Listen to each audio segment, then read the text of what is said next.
3월 19일 화요일 앉은 자리 새벽 기도회를 시작합니다. 고단한 인생길 힘겨운 오늘도 예수 내 마음 아시네. 지나간 아픔도 마주할 세상도 예수 내 마음 아시네. 고단한 인생길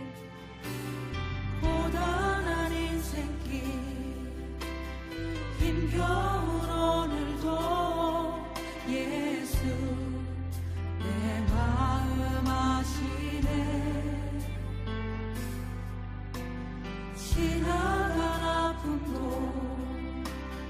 마주할 세상도 예수 내 마음 아시네.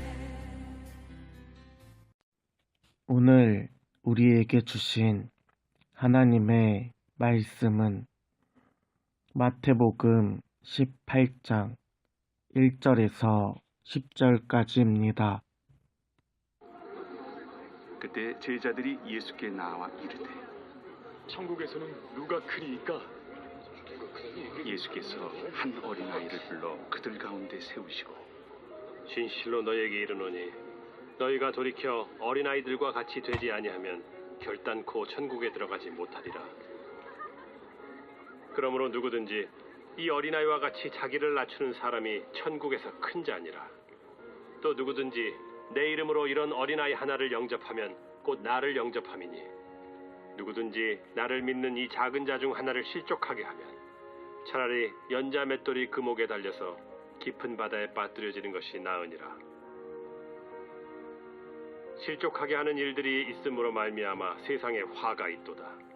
실족하게 하는 일이 없을 수는 없으나 실족하게 하는 그 사람에게는 화가 있도다. 만일 내 손이나 내 발이 너를 범죄하게 하거든 찍어 내버리라. 장애인이나 다리 저는 자로 영생에 들어가는 것이 두 손과 두 발을 가지고 영원한 불에 던져지는 것보다 나으니라. 만일 내 눈이 너를 범죄하게 하거든 빼어내버리라. 한 눈으로 영생에 들어가는 것이 두 눈을 가지고 지옥불에 던져지는 것보다 나으니라. 삼가 이 작은 자 중에 하나도 업신여기지 말라. 너희에게 말하노니 그들의 천사들이 하늘에서 하늘에 계신 내 아버지의 얼굴을 항상 뵈옵느니라.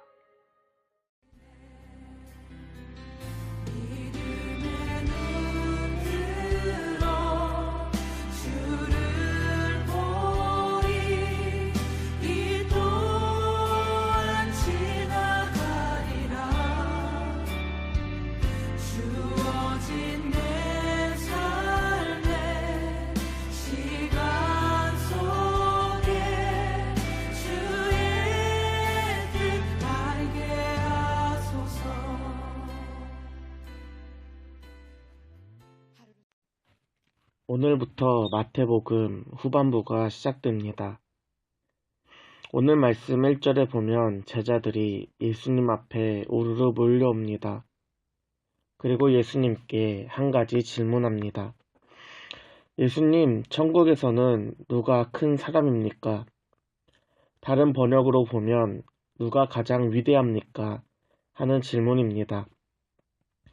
마태복음에는 나와 있지 않지만 마가복음이나 누가복음에 보면 예수님 없는 곳에서 제자들 간에 토론이 발생했습니다. 앞으로 예수님이 로마를 물리치고 세우실 나라에서 누가 더 크고 높은 자리에 앉을 것인가에 대한 키재기를 하는 것입니다. 각자 자기의 기준으로 더 높은 자리, 더 위대한 자리에 앉아야 한다고 주장합니다. 나는 예수님을 위해서 가족을 버렸어. 나는 그물도 내려놓고 예수님을 따라갔어. 나는 예수님이 선하다고 하셨어. 나는 민족의 해방을 위해서 열심히 운동을 했어. 나는 돈을 담당할 만큼 예수님께 신뢰를 받아. 오늘 본문의 시작은 그때의 제자들이 예수님께 나와 이르되로 시작합니다. 앞선 본문인 마태복음 17장에서는 예수님께서 영광스러운 모습으로 변화되는 변화산 사건이 있었습니다. 그때 그곳에 있었던 베드로, 요한, 야고보는 자신감에 찼습니다. 예수님 얼굴이 밝게 빛나고 옷에는 빛이 나는 것을 보았기 때문입니다. 베드로, 요한, 야고보는 그 옆에서 모세와 엘리야와 대화하는 예수님을 생생하게 보았습니다. 그들에게는 영광스러운 자리에 함께했던 우리가 가장 크고 가장 위대한 사람이지 하는 확신이 있었습니다. 성경에는 누가 질문했는지 나오진 않지만 베드로, 요한, 야고보 중에 천국에서는 누가 큽니까? 라고 질문했을 것입니다. 제자들은 예수님 앞에 서서 그분의 입술만을 보고 있습니다. 베드로, 안드레, 야고보, 요한, 빌립, 바돌로메, 도마, 마테, 알페오의 아들 야고보, 다데오, 가나나인 시몬, 가룟 유다. 이 12사도들이 자신의 이름을 불려지길 기대하며 숨죽이고 기다리고 있는 것입니다. 그때 예수님께서 제자들의 질문을 뒤로 한 채 어린아이를 회중 가운데 세우십니다. 그리고 말씀하십니다. 오늘 말씀 3절에서 4절입니다. 이르시되 진실로 너희에게 이르노니 너희가 돌이켜 어린아이들과 같이 되지 아니하면 결단코 천국에 들어가지 못하리라. 그러므로 누구든지 이 어린아이와 같이 자기를 낮추는 사람이 천국에서 큰 자니라. 어린아이들과 같이 행동하지 아니하면 천국에 들어가지 못한다. 어린아이와 같이 자기를 낮추는 사람이 천국에서 큰 자다. 3절에서 돌이킨다 라는 것은 행동한다 라는 것을 의미합니다. 즉 어린아이와 같은 순수한 마음뿐만 아니라 삶 속에서 교만함을 버리고 겸손한 삶을 살지 않으면 결단코 천국에 들어갈 수 없는 것입니다. 어린아이는 부모님을 절대적으로 의존합니다. 또한 부모님 말에 절대적으로 순종하고 배운 그대로 행동합니다. 어린아이에게 횡단보도는 손을 들고 건너야 돼 라고 가르치면 아이는 무조건 손을 들고 건넙니다.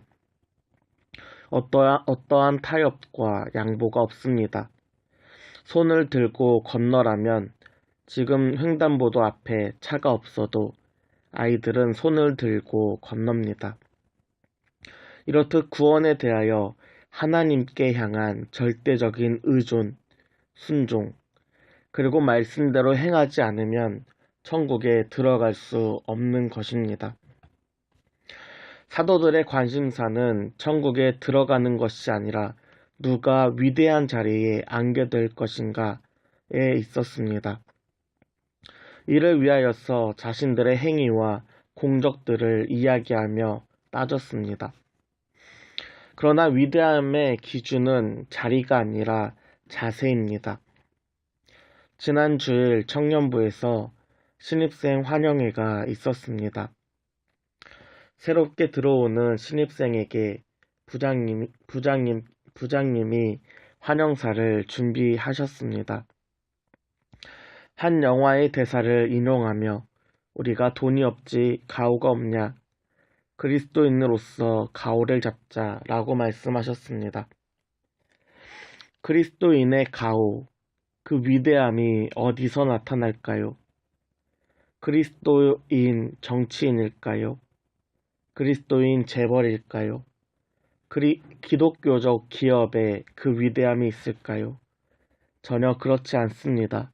세상 곳곳에서 복음을 붙잡고 살아가는 바로 여러분의 자세를 통하여 복음의 위대함이 나타납니다. 세상을 의지하지 않되 하나님 없이는 아무것도 할 수 없다는 그 무능력.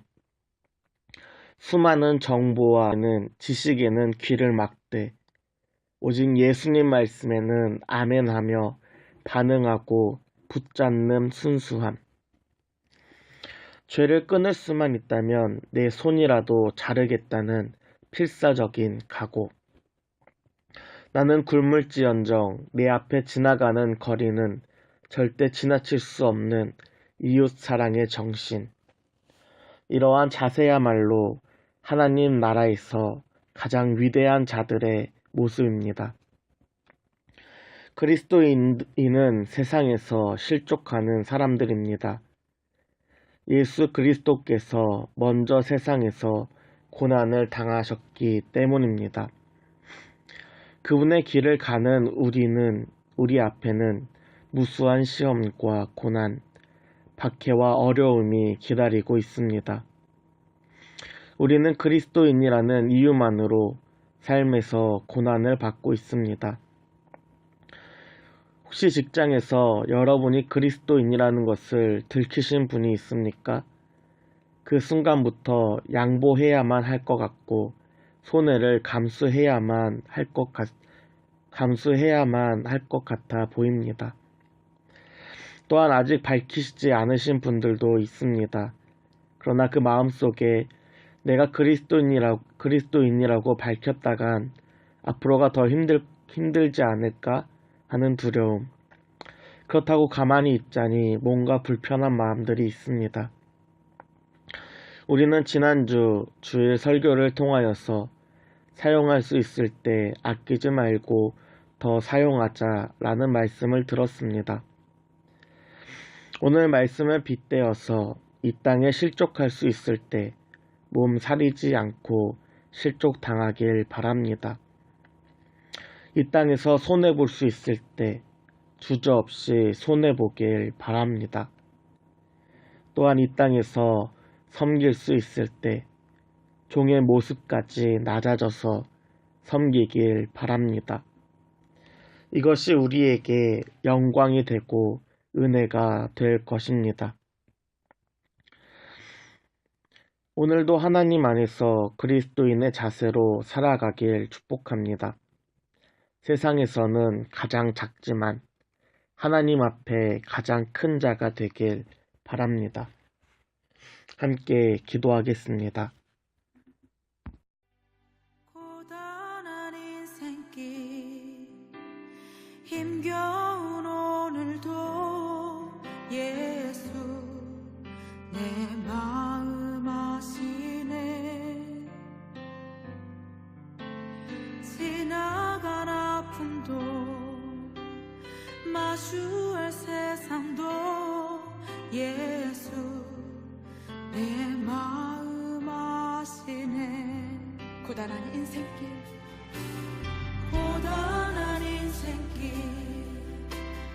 힘겨운 오늘도 예수 내 마음 아시네.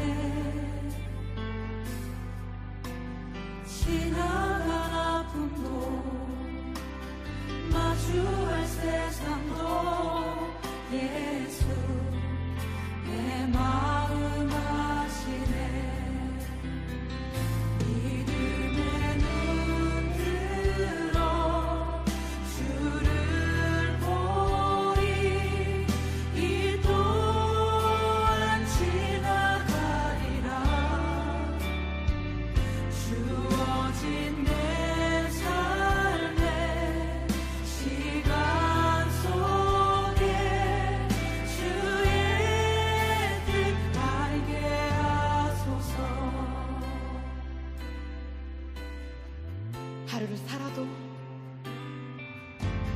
하루를 살아도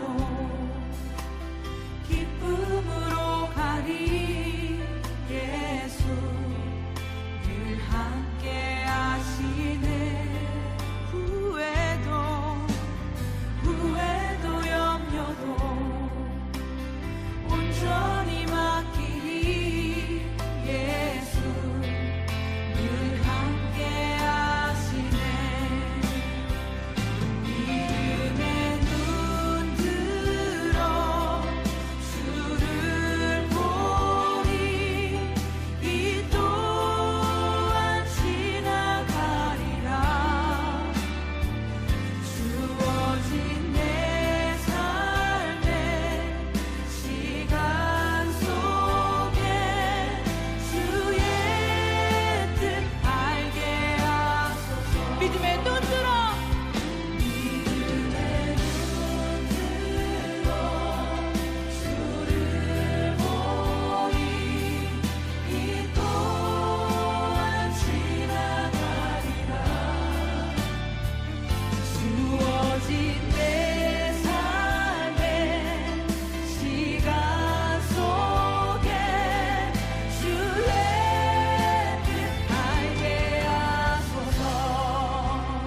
눈 들어 믿음의 눈 들어 주를 보리 이 또한 지나가리라 주어진 내 삶의 시간 속에 주의 뜻 알게 하소서 주의 뜻 알게